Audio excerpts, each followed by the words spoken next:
Hi viewers, welcome to Anil రేషన్ YouTube channel. So ఈరోజు మనం ఈ వీడియోలో కేంద్ర ప్రభుత్వ ఆధ్వర్యంలో ఉండేటువంటి రైల్వే రిక్రూట్మెంట్ బోర్డ్స్ ఏవైతే ఉన్నాయో ఈ యొక్క ఆర్ఆర్బీస్ నుంచి మనకి ఎన్టీపీసీ నోటిఫికేషన్ అనేది రిలీజ్ అయింది. దీనికి సంబంధించి ఇంటర్మీడియట్ క్వాలిఫికేషన్, అదేవిధంగా డిగ్రీ క్వాలిఫికేషన్ ఉన్నటువంటి విద్యార్థులు లేదా ఆస్పిరెంట్స్ ఎవరైతే ఉన్నారో వాళ్ళందరూ కూడా అప్లై చేసుకోవచ్చు. అసలు ఈ యొక్క నోటిఫికేషన్ అప్లై చేసుకోవడానికి మీకు ఉండవలసినటువంటి క్వాలిఫికేషన్స్ ఏంటి, దాంతోపాటు ఎగ్జామినేషన్ ప్యాటర్న్ అనేది ఏ విధంగా ఉండబోతుంది, ఎగ్జామ్ లో మీకు ఎన్ని మార్క్స్ వస్తే మీరు ఈ యొక్క రైల్వే ఉద్యోగం అనేది సొంతం చేసుకోవచ్చు, దాంతో పాటు ఎటువంటి బుక్స్ కనుక మీరు చదివినట్లయితే మీకు మంచి మార్కులు రావడానికి అవకాశం ఉంటుంది. అదే విధంగా ఆన్లైన్ అప్లికేషన్ ఫిల్ చేసేటప్పుడు కానీ లేదా ఏదైనా సరే టెక్నికల్ ఇష్యూస్ ఉంటే కనుక మీరు ఎవరిని కాంటాక్ట్ చేయాలి, ఇలాంటి అన్ని వివరాలతో ఏంటంటే మనం ఈ వీడియోలో మాట్లాడుకోవడం జరుగుతుంది. కాబట్టి ఈ యొక్క వీడియోని ఎవడూ కూడా స్కిప్ చేయకుండా ఎండ్ వరకు పూర్తిగా చూడండి. అదే విధంగా మీరు కనుక మొట్టమొదటిసారి కనుక ఈ వీడియో చూస్తున్నట్లయితే ఖచ్చితంగా మన ఛానల్ సబ్స్క్రైబ్ చేసుకోండి.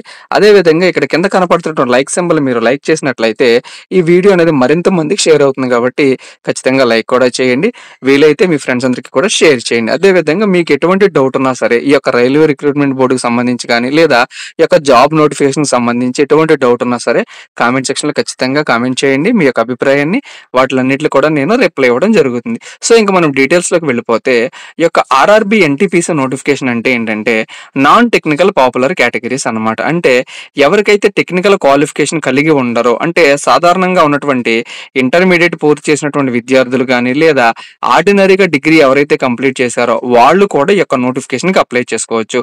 ఒకవేళ మీకు బీటెక్ క్వాలిఫికేషన్ కనుక ఉన్నట్లయితే మీరు కూడా ఈ యొక్క నోటిఫికేషన్ కి అప్లై చేసుకోవచ్చు అనమాట. సో దీనికి సంబంధించి అసలు ఎన్ని వేకెన్సీస్ ఉన్నాయి అని చెప్పి మనం ఒకసారి చూసినట్లయితే దాదాపుగా మనకి దేశవ్యాప్తంగా 11,558 వేకెన్సీస్ అనేవి కేటాయించడం జరుగుతుంది. సో ఇవి ఏంటంటే రానున్న రోజుల్లో వేకెన్సీస్ ని పెంచడానికి కూడా అవకాశం ఉంటుంది. కాబట్టి సో మినిమం ఇంటర్మీడియట్ కంప్లీట్ చేసిన వాళ్ళు, అదే విధంగా డిగ్రీ కంప్లీట్ చేసిన వాళ్ళు, అదే విధంగా బీటెక్ కంప్లీట్ చేసిన వాళ్ళు అందరూ కూడా ఈ యొక్క నోటిఫికేషన్ కి అప్లై చేసుకోండి. సో ఇంకా మనం ఈ యొక్క నోటిఫికేషన్ మనం గతంలో ఒకసారి చూసినట్లయితే మనకి 2015లో ఈ యొక్క నోటిఫికేషన్ అనేది రావడం జరిగింది. సో దాదాపుగా ఏంటంటే మనకి 9 సంవత్సరాల తర్వాత ఈ యొక్క నోటిఫికేషన్ వచ్చింది. కాబట్టి ఎవరు కూడా ఈ యొక్క నోటిఫికేషన్ ని మిస్ చేసుకోవద్దు. ఎందుకంటే ఈ యొక్క ఎన్టీపీసీ నోటిఫికేషన్ అనేది ఎవ్రీ ఇయర్ పడడానికి అవకాశం అనేది ఉండదు. కాబట్టి ఖచ్చితంగా అందరూ అప్లై చేసుకోండి. సో ఇక ఇంటర్మీడియట్ కి సంబంధించి 3,445 పోస్టులు అనేవి కేటాయించడం జరిగింది. అంటే ఇంటర్మీడియట్ క్వాలిఫికేషన్ ఉంటే మీరు ఇంటర్మీడియట్ లో మీ యొక్క గ్రూప్ అనేది సిఈసి అయినా సరే, ఎంపీసీ అయినా సరే, బైపీసీ అయినా సరే,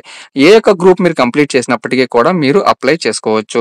సో దాంతో పాటు ఏంటంటే ఎవరైతే పాలిటెక్నిక్ కంప్లీట్ చేశారో వాళ్ళు కూడా ఏంటంటే అండర్ గ్రాడ్యుయేట్ కోర్సెస్ కిందకి వస్తారు. కాబట్టి వాళ్ళు కూడా అప్లై చేసుకోవచ్చు. కేవలం ఏంటంటే ఐటీఐ ఎవరైతే కంప్లీట్ చేశారో వాళ్ళకి మాత్రం ఎలిజిబిలిటీ అనేది లేదనమాట. సో మిగిలినటువంటి విద్యార్థులు ఎవరైతే ఉన్నారో వాళ్ళందరూ కూడా అప్లై చేసుకోవచ్చు. ఇంకా ఇంటర్మీడియట్ కి సంబంధించి మనకి కమర్షియల్ కమ్ టికెట్ క్లర్క్, అదే విధంగా అకౌంట్ క్లర్క్ కమ్ టైపిస్ట్, అదే విధంగా junior clerk cum typist, railway clerk, అంటే ఏంటంటే ఈ విధంగా 4 రకాల ఉద్యోగాలు అనేవి ఎవరైతే ఇంటర్మీడియట్ కంప్లీట్ చేశారో వాళ్ళకి కేటాయించడం జరిగింది. సో వాళ్ళకి సంబంధించినటువంటి వేకెన్సీస్ కూడా ఇక్కడ నేను పక్కన ఇండికేట్ చేశాను, మీరు ఒకసారి చూసుకోండి. సో ఇంకా శాలరీ ఒకసారి చూసినట్లయితే మనకి దాదాపుగా 21,700 రూపాయలు అనేది బేసిక్ పే ఉంటుంది అనమాట. సో ఈ యొక్క బేసిక్ పేతో పాటు హెచ్ఆర్ఏ, అదేవిధంగా డిఏ, అదేవిధంగా అలవెన్సెస్ అన్ని కూడా కలుపుకుంటే ఇంటర్మీడియట్ క్వాలిఫికేషన్ ఉన్న వాళ్ళకి మీ యొక్క శాలరీ అనేది దాదాపుగా 30,000 రూపాయల పైనే ఉండబోతుంది అనమాట. సో ఈ విధంగా ఏంటంటే అప్లై చేసుకోవడానికి మీకు 21 సెప్టెంబర్ నుంచి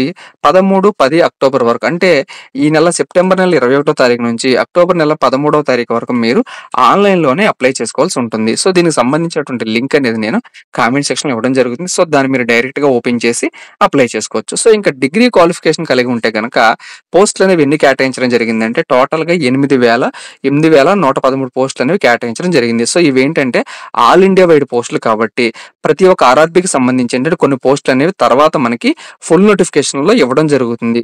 ప్రస్తుతానికి ఏంటంటే మనకి కేవలం షార్ట్ నోటిఫికేషన్ ఇచ్చారు. కాబట్టి దానికి సంబంధించి ఆల్ ఇండియా వైడ్ ఎవరైతే డిగ్రీ క్వాలిఫికేషన్ కలిగి ఉన్నారో వాళ్ళందరికీ కూడా ఏంటంటే ఒక 8,000 పోస్టులు అనేవి కేటాయించడం జరిగింది. ఈ యొక్క డిగ్రీ క్వాలిఫికేషన్ కలిగి ఉన్న వాళ్ళకి chief commercial cum ticket supervisor, station master, అదేవిధంగా goods rail manager, junior account assistant, అదేవిధంగా సీనియర్ క్లర్క్ కమ్ టైపిస్ట్ అనమాట. అంటే ఈ విధంగా 5 రకాల ఉద్యోగులు అనేవి ఎవరైతే డిగ్రీ కంప్లీట్ చేశారో వాళ్ళందరూ కూడా అప్లై చేసుకోవచ్చు. వీళ్ళకి సంబంధించి ఒకసారి చూసినట్లయితే స్టేషన్ మాస్టర్ అదేవిధంగా chief commercial cum ticket supervisor ఎవరైతే ఉన్నారో వాళ్ళకి శాలరీ అనేది దాదాపుగా ఒక 50,000 రూపాయల పైనే ఉండబోతుంది అనమాట. సో మిగిలినటువంటి పోస్టులు ఏవైతే ఉన్నాయో అంటే గూడ్స్ రైల్ మేనేజర్ కానీ, సీనియర్ క్లర్క్ కమ్ టైపిస్ట్ కానీ వీళ్ళకి ఏంటంటే దాదాపుగా శాలరీ అనేది ఒక 40,000 రూపాయలు ఉండబోతుంది కాబట్టి ఖచ్చితంగా అందరూ కూడా అప్లై చేసుకోండి. సో నెక్స్ట్ మనం ఈ యొక్క డిగ్రీ క్వాలిఫికేషన్ కలిగి ఉన్న వాళ్ళకి అప్లై చేసుకోవడానికి ఒకసారి డేట్స్ చూసినట్లయితే సెప్టెంబర్ 14వ తారీఖు నుంచి 13/10 అంటే అక్టోబర్ 13వ తారీఖు వరకు కూడా మీరు ఆన్లైన్‌లోనే అప్లై చేసుకోవాల్సి ఉంటుంది. అంటే ప్రస్తుతానికి ఇంకా మనకి సైట్ అనేది ఎనేబుల్ అవ్వలేదు. సైట్ ఎనేబుల్ అయిన తర్వాత దానికి సంబంధించినటువంటి లింక్ అనేది నేను కామెంట్ సెక్షన్‌లో ఇస్తాను. దాన్ని మీరు డైరెక్ట్‌గా ఓపెన్ చేసుకొని అప్లై చేసుకోండి. సో ఇంకా ఒకసారి ఏజ్ లిమిట్ చూసినట్లయితే మనకి ఈ యొక్క నోటిఫికేషన్‌కి అప్లై చేసుకోవడానికి జనరల్ క్యాండిడేట్స్ ఎవరైతే ఉన్నారో ఇంటర్మీడియేట్ కంప్లీట్ చేసినటువంటి పోస్టులకి ఏంటంటే మనకి 18 నుంచి 33 సంవత్సరాల లోపు ఉన్నటువంటి వాళ్ళందరూ కూడా ఎలిజిబిలిటీ అనమాట. సో దాంతో పాటు డిగ్రీ క్వాలిఫికేషన్ ఉన్నటువంటి పోస్టులు ఏవైతే ఉన్నాయో ఆ యొక్క పోస్టులకు 18 నుంచి 36 సంవత్సరాల లోపు ఉన్నటువంటి విద్యార్థులు లేదా నిరుద్యోగులు లేదా యాస్పిరెంట్స్ ఎవరైతే ఉన్నారో వాళ్ళందరూ కూడా అప్లై చేసుకోవచ్చు. సో ఇదేంటంటే కేవలం జనరల్ క్యాండిడేట్స్‌కి మాత్రమే. అదే విధంగా బీసీ క్యాండిడేట్స్‌కి ఒక 3 ఇయర్స్ అనేది ఏజ్ రిలాక్సేషన్ ఉంటుందన్నమాట. అంటే బీసీ క్యాండిడేట్స్ యొక్క వయసు అనేది జనరల్‌గా 18 నుంచి 33 లోపు ఉండాలి కాబట్టి ఒక 33కి మీరు ఒక 3 సంవత్సరాలు కలుపుకుంటే 36 సంవత్సరాల వరకు కూడా ఎవరైతే బీసీ క్యాండిడేట్స్ ఉన్నారో వాళ్ళు అప్లై చేసుకోవచ్చు. అదేవిధంగా ఎస్సీ, ఎస్టీ క్యాండిడేట్స్‌కి 5 సంవత్సరాలు రిలాక్సేషన్ ఉంటుంది కాబట్టి ఏజ్ రిలాక్సేషన్ 33+5 అనమాట. అంటే 38 సంవత్సరాల వరకు కూడా ఈ యొక్క అండర్ గ్రాడ్యుయేట్ పోస్టులకి అప్లై చేసుకోవచ్చు. అదేవిధంగా డిగ్రీ పోస్టులకి ఏంటంటే ఎస్సీ క్యాండిడేట్స్‌కి 36+5 సంవత్సరాలు అంటే 41 సంవత్సరాలు ఉన్నటువంటి ఎస్సీ, ఎస్టీ క్యాండిడేట్స్ ఎవరైతే ఉన్నారో వాళ్ళందరూ కూడా ఈ యొక్క నోటిఫికేషన్‌కి అప్లై చేసుకోవచ్చు. కాబట్టి మీరు ఈ యొక్క ఏజ్ విషయంలో ఒకసారి మీరు జాగ్రత్తగా చూసుకొని అప్లై చేసుకోండి. సో ఇంకా అప్లై చేసుకోవడానికి ఒకసారి మనకి ఫీజు చూసినట్లయితే ఓసీ, బీసీ క్యాండిడేట్స్ ఎవరైతే ఉన్నారో వాళ్ళకి 500 రూపీస్ అనేది ఫీజు అనేది పే చేయవలసి ఉంటుంది. ఎస్సీ, ఎస్టీ క్యాండిడేట్స్ ఏంటంటే కేవలం 250 రూపాయలు ఫీజు అనేది పే చేస్తే సరిపోతుంది. సో మీరు ఎగ్జామ్ ఫీజు అనేది పే చేసిన తర్వాత ఎవరైతే ఒక ఎగ్జామ్‌కి అటెండ్ అవుతారో మరలా ఏంటంటే మీకు రిఫండ్ అనేది ఫీజు అనేది మరలానే మీ యొక్క అకౌంట్‌లో క్రెడిట్ చేయడం జరుగుతుంది. కాబట్టి అప్లై చేసిన తర్వాత ఎగ్జామ్‌కి అటెండ్ అవ్వండి. అటెండ్ అయిన తర్వాత మరలా ఈ యొక్క 500 రూపాయల్లో నుంచి 400 రూపాయలు మరలా మీ యొక్క తిరిగి బ్యాంక్ అకౌంట్‌కి జమ చేయడం జరుగుతుంది. కాబట్టి ఖచ్చితంగా అందరూ కూడా అప్లై చేసుకోవచ్చు అనమాట. సో నెక్స్ట్ ఏంటంటే ఎగ్జామినేషన్ ప్యాటర్న్ అనేది ఏ విధంగా ఉంటుందంటే ఈ యొక్క ఎగ్జామినేషన్ అనేది మనకి 4 స్టేజెస్ అనమాట. ఫస్ట్ ఏంటంటే ఫస్ట్ స్టేజ్ సిబిటి అంటే కంప్యూటర్‌లోనే మీరు ఎగ్జామినేషన్ అనేది రాయవలసి ఉంటుంది. ఇది కంప్యూటర్ బేస్డ్ టెస్ట్ అనమాట. సో ఆన్‌లైన్‌లోనే మీరు ఎగ్జామ్ అనేది రాయవలసి ఉంటుంది కాబట్టి మీకు ఒక చిన్నపాటి కంప్యూటర్ పరిజ్ఞానం ఉంటే సరిపోతుందన్నమాట. అదే విధంగా ఫస్ట్ స్టేజ్‌లో ఎవరైతే క్వాలిఫై అవుతారో వాళ్ళకి ఏంటంటే సెకండ్ స్టేజ్ సిబిటి అనమాట. అంటే జనరల్‌గా ప్రిలిమ్స్ అదే విధంగా మెయిన్స్ అనుకోవచ్చు అనమాట. ఎవరైతే ఫస్ట్ ప్రిలిమ్స్‌లో క్వాలిఫై అవుతారో వాళ్ళకి మెయిన్స్ ఎగ్జామ్ కూడా కండక్ట్ చేయడం జరుగుతుంది. సో ఈ విధంగా ఈ 2 కూడా కంప్లీట్ చేసినటువంటి వాళ్ళకి కొన్ని పోస్టులకి టైపింగ్ టెస్ట్ ఉంటుంది. కొన్ని పోస్టులకి ఏంటంటే కంప్యూటర్ బేస్డ్ యాప్టిట్యూడ్ టెస్ట్ ఉంటుందన్నమాట. సో ఈ విధంగా మీరు పెట్టుకున్నటువంటి పోస్టులకు ఆధారంగా ఏంటంటే వాళ్ళు టైపింగ్ టెస్ట్ గానీ లేదా యాప్టిట్యూడ్ టెస్ట్ గానీ వాళ్ళు కండక్ట్ చేయడం జరుగుతుంది. సో తర్వాత డాక్యుమెంట్ వెరిఫికేషన్ ఉంటుంది.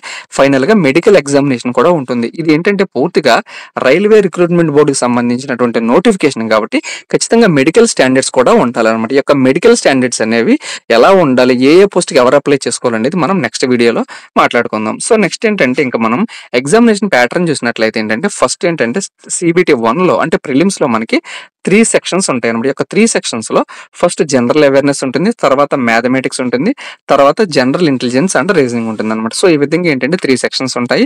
ఈ యొక్క 3 సెక్షన్స్‌లో ఫస్ట్ సెక్షన్‌లో 40 మార్క్స్, సెకండ్ సెక్షన్‌లో 30 మార్క్స్, థర్డ్ సెక్షన్‌లో 30 మార్క్స్ అంటే టోటల్‌గా 100 మార్క్స్‌కి ఎగ్జామినేషన్ అనేది ఉంటుందన్నమాట. సో నెగెటివ్ మార్కింగ్ కూడా ఉంటుందన్నమాట. అంటే ప్రతి 3 గనక మీరు తప్పు గనక అటెంప్ట్ చేసినట్లయితే ఒక మార్క్ అనేది రెడ్యూస్ చేయడం జరుగుతుంది. కాబట్టి మీకు ఎగ్జాక్ట్‌గా షూర్‌గా తెలిసినటువంటి క్వెషన్స్ ఏవైతే ఉన్నాయో అవే మీరు ఆన్‌లైన్ ఎగ్జామ్ రాసేటప్పుడు అటెంప్ట్ చేయడం మంచిదన్నమాట.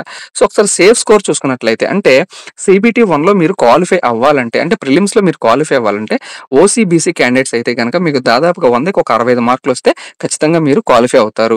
ఎస్సీ, ఎస్టీ క్యాండిడేట్స్ అయితే గనక మీకు ఖచ్చితంగా 60 మార్కులు వస్తే గనక మీరు ఫస్ట్ స్టేజ్ సిబిటి అంటే ప్రిలిమ్స్ అనేది ఖచ్చితంగా క్వాలిఫై అవుతారు. So next second stage CBT కూడా సేమ్ సిలబస్సే కాకపోతే ఏంటంటే కొద్దిగా డిఫికల్టీ లెవెల్ అనేది పెరుగుతుందనమాట. సో నెక్స్ట్ ఏంటంటే బుక్స్ చూసినట్లయితే అంటే ఎటువంటి బుక్స్ చదివితే మీరు ఈ యొక్క ఆర్ఆర్‌బీ, ఎన్‌టీపీసీ నోటిఫికేషన్‌ని మీరు క్రాక్ చేయొచ్చని ఒకసారి చూసినట్లయితే ఇంగ్లీష్ మీడియం స్టూడెంట్స్ ఎవరైతే ఉన్నారో వాళ్ళకి సంబంధించి ఏంటంటే మనకి మార్కెట్‌లో లూసెంట్ పబ్లికేషన్స్ వారి జనరల్ నాలెడ్జ్ బుక్ అనేది అందుబాటులో ఉంది. ఆ యొక్క బుక్ అనేది మీరు జనరల్ అవేర్‌నెస్‌కి సంబంధించి తీసుకుంటే సరిపోతుంది. సో దాంతో పాటు మ్యాథ్స్‌కి సంబంధించి ఆర్ఎస్ అగర్వాల్ బుక్, అదే విధంగా రీజనింగ్‌కి సంబంధించి ఆర్ఎస్ అగర్వాల్ బుక్ అనేది ఎవరైతే ఇంగ్లీష్ మీడియం స్టూడెంట్స్ ఉన్నారో వాళ్ళందరూ కూడా ప్రిఫర్ చేయండి. సో తెలుగు మీడియం అభ్యర్థులైతే గనక మీకు మార్కెట్‌లో హైటెక్ విజయరహస్యం అని చెప్పి ఒక బుక్ ఉంటుంది. అది ఖచ్చితంగా మీరు ఫాలో అవ్వండి. ఎందుకంటే దాంట్లో యొక్క జనరల్ అవేర్‌నెస్ సెక్షన్‌కి సంబంధించి పాలిటీ గాని, హిస్టరీ గాని, బయాలజీ గాని, ఫిజిక్స్ గాని, కెమిస్ట్రీ గాని ప్రతీది కూడా దాంట్లోనే ఇంక్లూడ్ చేయడం జరుగుతుంది కాబట్టి అది మీరు ఫాలో అవ్వండి. ఇంకొకటి ఏంటంటే చాలా మంది గ్రూప్ 2 ప్రిపేర్ అవుతున్నటువంటి యాస్పిరెంట్స్ ఉంటే గనక వాళ్ళు కూడా మీరు ఈ నోటిఫికేషన్‌కి అప్లై చేసుకోండి. ఎందుకంటే ఇక్కడ మనకి ఈ యొక్క ఎగ్జామినేషన్ స్టాండర్డ్ అనేది గ్రూప్ 2 అంత కష్టంగా ఉండదు. కాకపోతే ఏంటంటే క్వెషన్స్ అనేవి వెరీ బేసిక్ నుంచి మీడియం లెవెల్ మాత్రమే అడగడం జరుగుతుంది. కాబట్టి ఖచ్చితంగా ఎవరైతే ప్రస్తుతం గ్రూప్ 2 ప్రిపేర్ అవుతున్నారో వాళ్ళు కూడా అప్లై చేసుకోండి అనమాట. సో నెక్స్ట్ ఏంటంటే మ్యాథ్స్ సెక్షన్ సంబంధించి ఆర్ఎస్ అగర్వాల్‌కి సంబంధించి తెలుగు బుక్ తెలుగు మీడియం అభ్యర్థులకు సంబంధించి బుక్ కూడా మార్కెట్‌లో ఉంది. ఇంకోటి ఏంటంటే జనరల్ సైన్స్ సంబంధించి మీకు మంచి మార్కులు రావాలంటే గనక మనకి ఈ ఎస్‌వీఆర్ పబ్లికేషన్స్ అనమాట. సైన్స్ అండ్ టెక్నాలజీకి సంబంధించి ఈ ఎస్‌వీఆర్ పబ్లికేషన్స్ బుక్ కూడా మనకి మార్కెట్‌లో ఉంది. ఆ బుక్ కూడా ఒకసారి రిఫర్ చేయండి. సో రీజనింగ్‌కి సంబంధించి పుప్పాల శివాజీ గారిది తెలుగు మీడియం అభ్యర్థులకు ఒక మంచి బుక్ అనేది మార్కెట్‌లో ఉంది. ఆ యొక్క మార్కెట్‌లో ఉన్నటువంటి బుక్‌ని మీరు రిఫర్ చేయండి. సో ఇది బుక్స్‌కి సంబంధించినటువంటి లిస్ట్ అనమాట. సో దీంతో పాటు మీకు ఇంకా మంచి బుక్స్ కనుక తెలిస్తే కనుక ఖచ్చితంగా కామెంట్ సెక్షన్‌లో చెప్పండి. సో దాన్ని చూసి ఏంటంటే మిగిలిన వాళ్ళందరూ కూడా చదువుకోవడానికి అవకాశం ఉంటుందన్నమాట. సో ఇంకొకటి ఏంటంటే ఈ యొక్క ఆన్‌లైన్ అప్లికేషన్ ఫిల్ చేసేటప్పుడు గాని, ఎటువంటి టెక్నికల్ ఇష్యూస్ గాని వచ్చినట్లయితే గనక మీరు ఇక్కడ కనిపిస్తున్నటువంటి నంబర్‌లు ఏవైతే ఉన్నాయో దీన్ని మీరు స్క్రీన్‌షాట్ తీసుకోండి. లేదా నోట్ చేసుకొని ఖచ్చితంగా మీరు వాళ్ళని కాంటాక్ట్ చేసినట్లయితే మీకు ఆ రైల్వే రిక్రూట్‌మెంట్ బోర్డ్ వాళ్ళు ఏంటంటే మీకు వాళ్ళు సహాయం చేయడం జరుగుతుంది. కాబట్టి ఖచ్చితంగా ఈ నంబర్స్ కూడా నోట్ చేసుకోండి. సో ఇదన్నమాట ఈ యొక్క ఆర్ఆర్‌బీకి సంబంధించినటువంటి కంప్లీట్ ఇన్ఫర్మేషన్ అన్నమాట. సో ఈ వీడియో నచ్చినట్లయితే మీ ఫ్రెండ్స్ అందరికీ షేర్ చేయండి. ఫైనల్‌గా మీకు ఎటువంటి డౌట్ ఉన్నా సరే కింద కామెంట్ సెక్షన్‌లో చెప్పండి. Thank you.